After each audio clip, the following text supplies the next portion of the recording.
mistério tem Clarice que desperta tantas paixões? Nossa, tem tanta coisa linda na obra dela, assim, que poderíamos ficar aqui o dia inteiro lembrando. Nossa, a Clarice salvou minha vida. Sabe, eu tenho um amor por ela. Eu tenho um amor. Que fascínio floresce de seus contos e romances, inspirando tanta gente? Quando alguém descobre a Clarice, descobre coisas dentro de si. E isso é um processo subjetivo muito interessante, muito forte. A Clarice tem o dom de conseguir traduzir em palavras sentimentos, sensações, ideias que muitas vezes a gente acha que são intraduzíveis, né? Essa maneira que ela encarou a literatura como um instrumento de pergunta a respeito do impossível, do intocável, isso só dela. Ninguém tentou isso antes. Malu Mader, Bianca Ramoneda, Mônica Waldvogel, José Castelo e outras personalidades participam da coletânea Clarice na Cabeceira. Organizado por Tereza Monteiro, o livro traz contos escolhidos por pessoas que, acima de qualquer diferença, amam a obra da escritora. Os livros dela são os meus livros de cabeceira desde os meus 18 anos.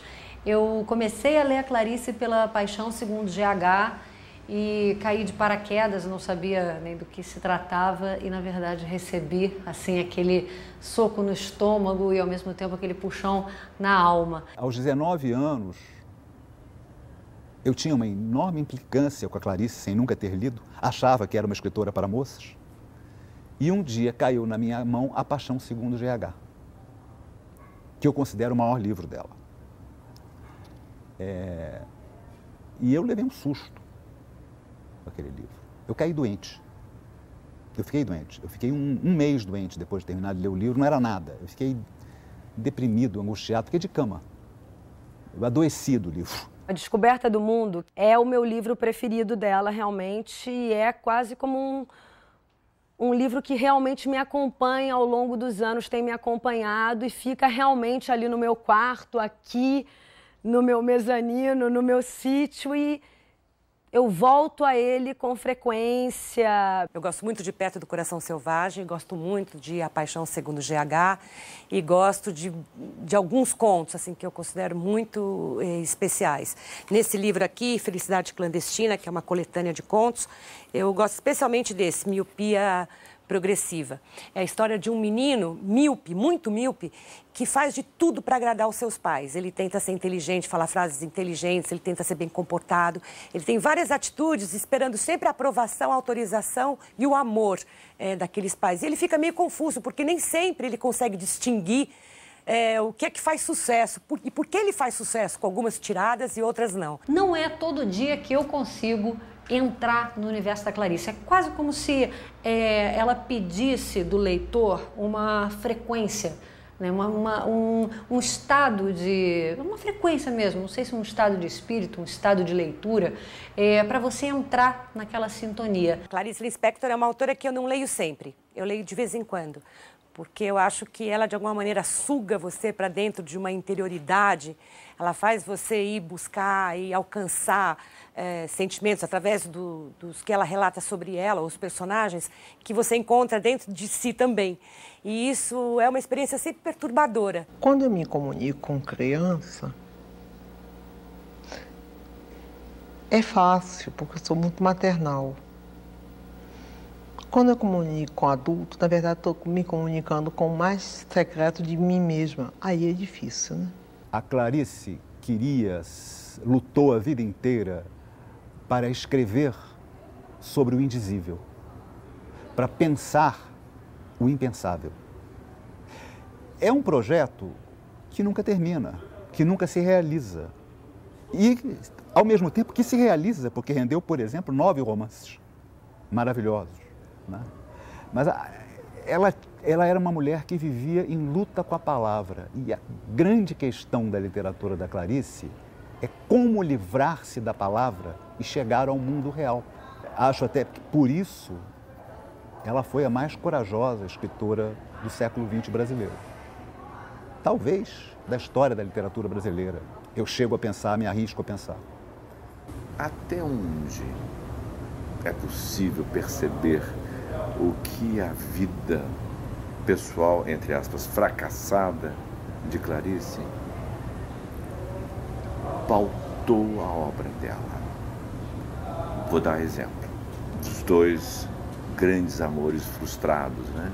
Que foram Lúcio Cardoso e Paulo Mendes Campos. Eu acho, Ednei, que todo escritor se alimenta do fracasso, né? Senão, não tem sentido escrever. Se está tudo resolvido, está tudo dito, né? Para que escrever? Clarice tinha muita consciência disso. Mas ela procurava? Pois é, mas eu não sei se ela procurava, mas eu acho que tem aí uma questão importante nessa sua pergunta. Os leitores apressados e até os não leitores, os falsos leitores da Clarice, costumam dizer: não gosto muito porque essa mulher fala muito dos sentimentos, faz uma literatura muito pessoal. Isso nem chega a ser literatura. Eu já ouvi isso várias vezes. Tem uma história com o Nelson Rodrigues, que eu também adoro, né? Meu outro querido, assim, mas ele debochou do GH e tal, e ela disse que foi uma história, foi um pega, assim, entendeu? Ela falou: me respeite, entendeu? Você não sabe quem eu sou. Mas ele riu da mulher que comia barata, essa história, sabe? Ela foi também, acho que muito perseguida, assim. O Enfio tinha no Pasquim, né, um negócio que ele crucificava o alienado da vez. A Clarice foi enforcada lá por ele. O que a Clarice fez foi colocar em cena a sua sensibilidade especial de perceber e de tentar agarrar o mundo e as coisas. Nisso ela se revela de uma forma escandalosa. A prima não queria nada dele senão isso. Ela queria do menino de óculos que ela não fosse uma mulher sem filhos. Nesse dia, pois, ele conheceu uma das raras formas de estabilidade, a estabilidade do desejo irrealizável, a estabilidade do ideal inatingível. Pela primeira vez, ele, que era um ser votado à moderação, pela primeira vez sentiu-se atraído pelo imoderado, atração pelo extremo impossível. Pela primeira vez, teve, então, amor pela paixão.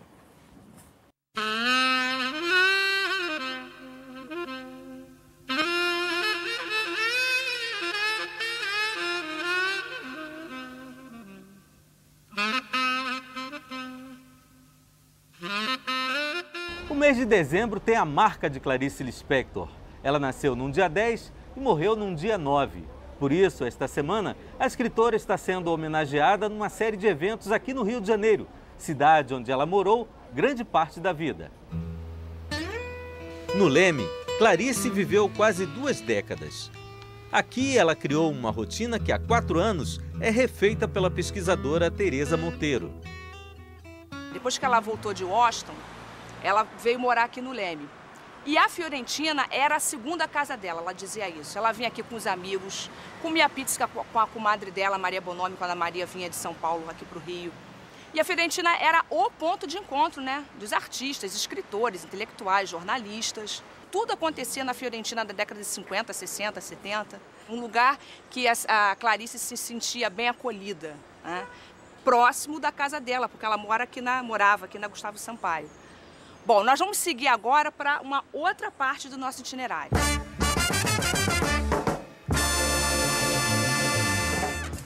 Nesse prédio aqui da Gustavo Sampaio, número 88, a Clarice viveu de 1966 até 1977. É o prédio que todo mundo conhece quando se fala de Clarice Lispector no Leme. Aqui ela produziu várias obras dela, Água Viva, Hora da Estrela. Nesse prédio também a Clarice passou por um momento trágico, um acidente, um incêndio que teve no prédio, no apartamento dela, em 66. E essa rua aqui, especificamente nessa área aqui, a Clarice viveu não só nesse prédio, mas também ali na Rua General Ribeiro da Costa, número 2, no apartamento 301. Foi o primeiro prédio onde ela morou aqui no Leme, quando ela veio para cá em 1959. Outro lugar que a Clarice também gostava de frequentar aqui nesse território é a Rua Anchieta. Na Rua Anchieta morava o editor Pedro Paulo Sena Madureira. E a Clarice um dia descobriu que a Bá, que era a empregada do Pedro Paulo, fazia um café da manhã maravilhoso, cheio de coisas, delícias nordestinas. E ela falou para o Pedro Paulo que ela iria de vez em quando tomar o café da manhã lá. Então ela dizia, quando o Pedro Paulo preocupado, porque ela acordava muito cedo, né? Mas Clarice, você vai chegar aqui na minha casa que horas? 6 da manhã? Ela falou, não se preocupe, eu já sei o caminho da roça.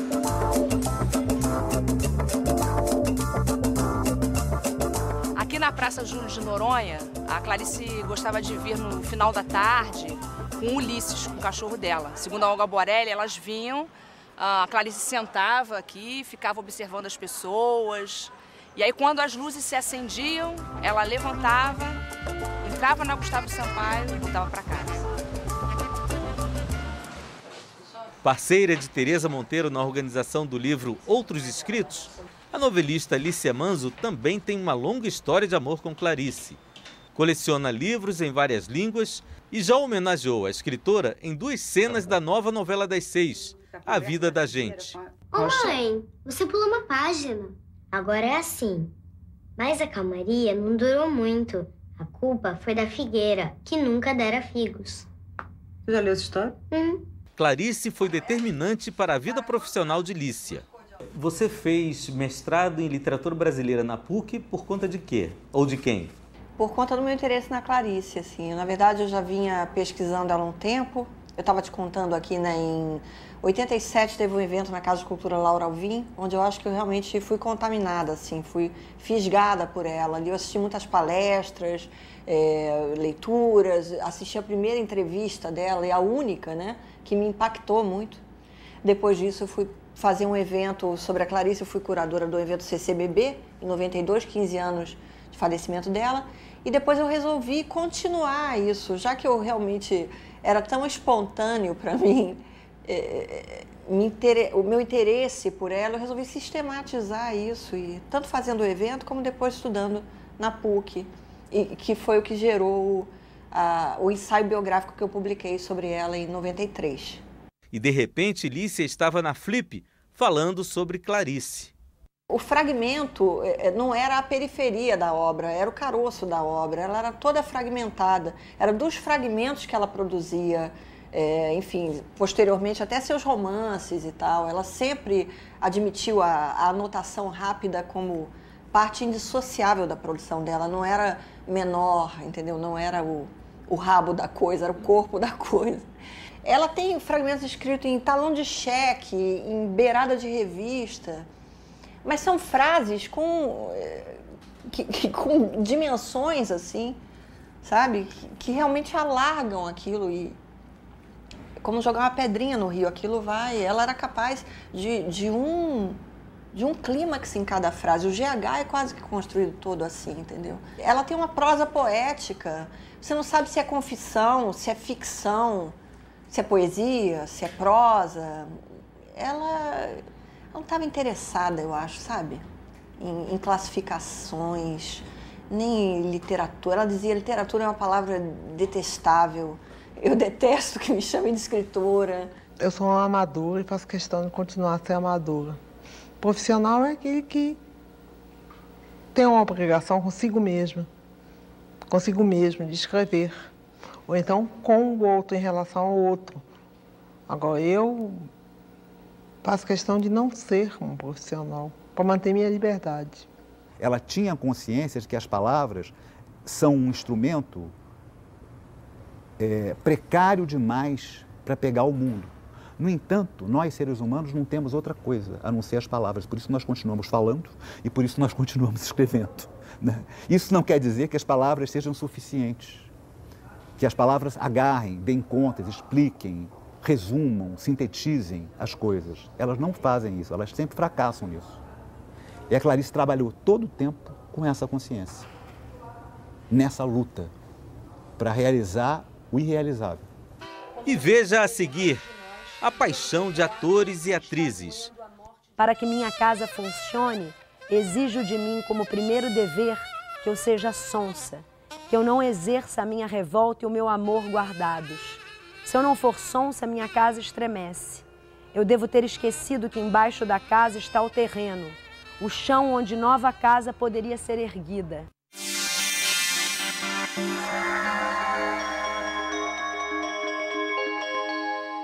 Chegou o Vivo Smartphone ilimitado. Aproveite os serviços ilimitados da Vivo no seu smartphone Samsung Galaxy S2 com processador dual-core de 1.2 GHz.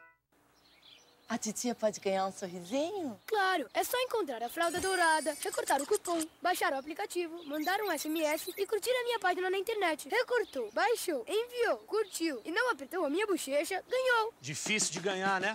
Com a compra premiada Eurocar Cielo é fácil.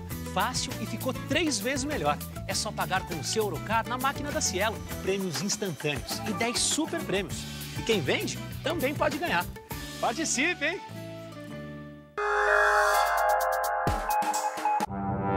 A Bolsa de Valores de São Paulo. Essa adaptação do mercado. Investidores com ativos nacionais. Competitividade dos produtos brasileiros. Barris de petróleo do pré-sal. Que ficou no menor patamar. Retração da economia. Quanto maior, menor o risco de inadimplência. As vagas temporárias são ótimas oportunidades. O PIB anualizado avançou mais. Fazer dívida com cartão de crédito é suicídio.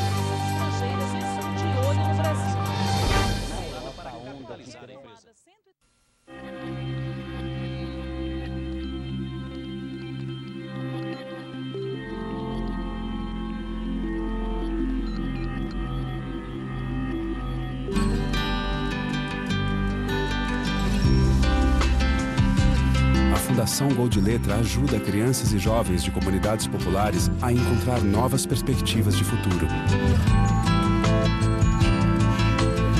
Fundação Gol de Letra, feliz de quem participa.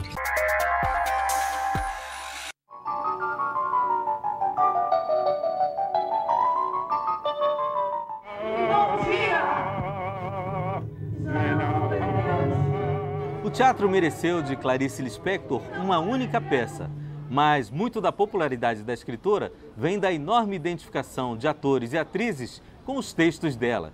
São inúmeras montagens e vários filmes, como o premiado A Hora da Estrela. Pois é. Pois é o quê? Eu só disse pois é. É, mas pois é o quê?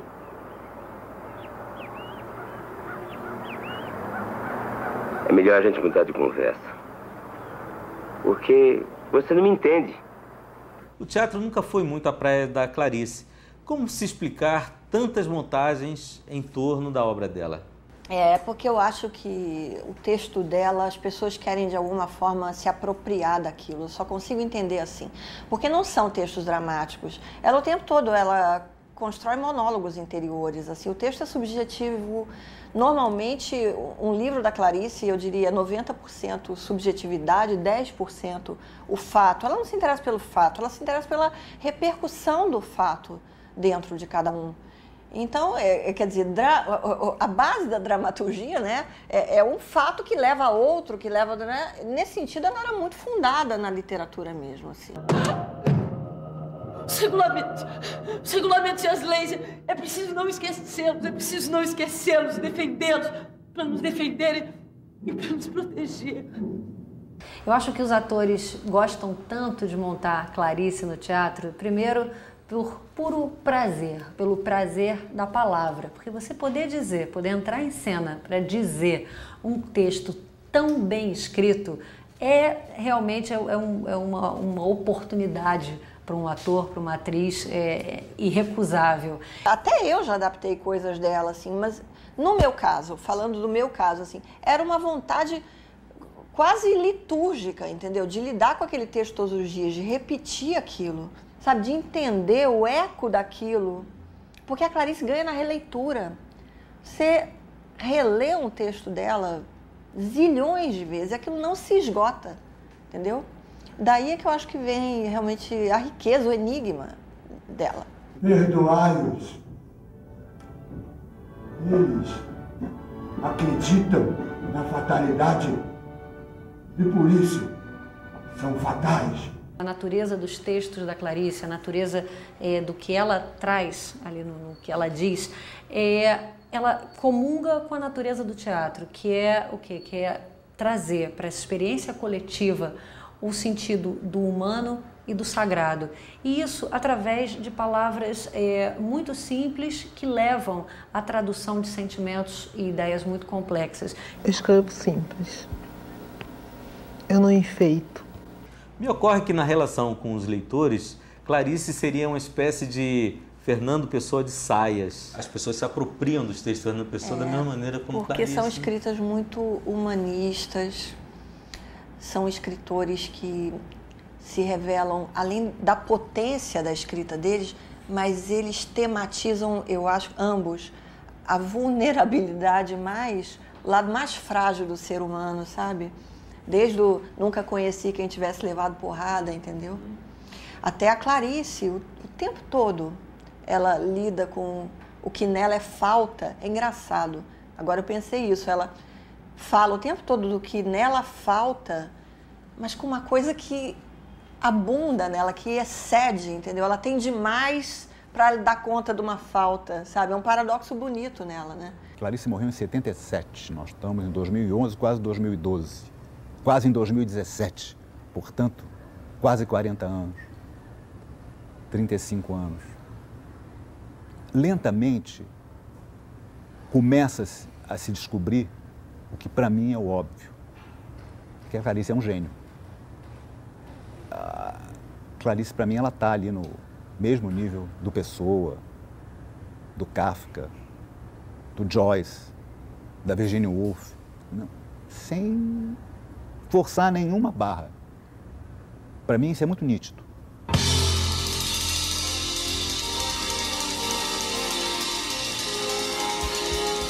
A atriz Malu Mader confessa: Clarice é uma espécie de oráculo que ela consulta nos momentos bons ou ruins. Só peço uma coisa. Na hora de morrer, eu queria ter uma pessoa amada por mim ao meu lado para me segurar a mão. Então não terei medo e estarei acompanhada quando atravessar a grande passagem. Cada momento que eu abro o livro, num período da minha vida, ele me diz muito a respeito de alguma questão que para mim é fundamental naquele momento. Então, é uma criança descobrindo o mundo. Assim, eu acho que a gente sempre, em algum momento, está se sentindo criança em relação a algum assunto, ou pelo menos eu me sinto assim, querendo aprender sobre a vida, sobre a existência e tal. Eu tenho uma identificação tremenda com ela, sob vários aspectos. Ela teve 2 filhos, eu também, o jeito que ela fala, assim, sobre pequenas coisas, assim, o jeito de trazer um animal para casa, o pintinho, né, nesse conto da Legião Estrangeira, o jeito que ela traz o pintinho para casa, para os filhos, isso me remete também até à minha própria mãe, quando trazia também um pintinho para casa, é o jeito que eu traria um animal para casa, as questões do Brasil, questões femininas sobre vaidade, sobre ser mulher, a relação dela como mulher, do marido, tem grandes crônicas dela sobre o estado de graça. Você se imagina algum dia vivendo o papel da Clarice no cinema, por exemplo? Uma atriz, assim, é deformação profissional isso. Desde pequena, qualquer livro que eu leia, assim, que eu goste muito, o papel pode ser de homem, pode ser de velho, eu me projeto imediatamente. Se o papel é bom, você já se imagina na hora e já está no lugar e tal. Você imagina uma personagem dessa, né? Com essa multifacetada que nem essa mulher. Eu já estive na pele dela 1 milhão de vezes, né? Há 3 coisas para as quais eu nasci e para as quais eu dou minha vida. Nasci para amar os outros, nasci para escrever e nasci para criar meus filhos. O amar os outros é tão vasto que inclui até perdão para mim mesma com o que sobra. As 3 coisas são tão importantes que minha vida é curta para tanto. Tenho que me apressar, o tempo urge. Não posso perder 1 minuto do tempo que faz minha vida. Clarice é para muitos, sim, desde que esses muitos possam chegar a ela. Eu acho que a internet talvez esteja mostrando isso. O decisivo, eu acho que é que aos poucos as pessoas começam a conseguir enfrentar a Clarice. Ler a Clarice é uma aventura mais grave, mais difícil, mais radical, é mirar o abismo. Eu sei que antes ninguém me entendia, agora me entendem. A que você atribui isso? Eu acho que tudo mudou, porque eu não mudei, não.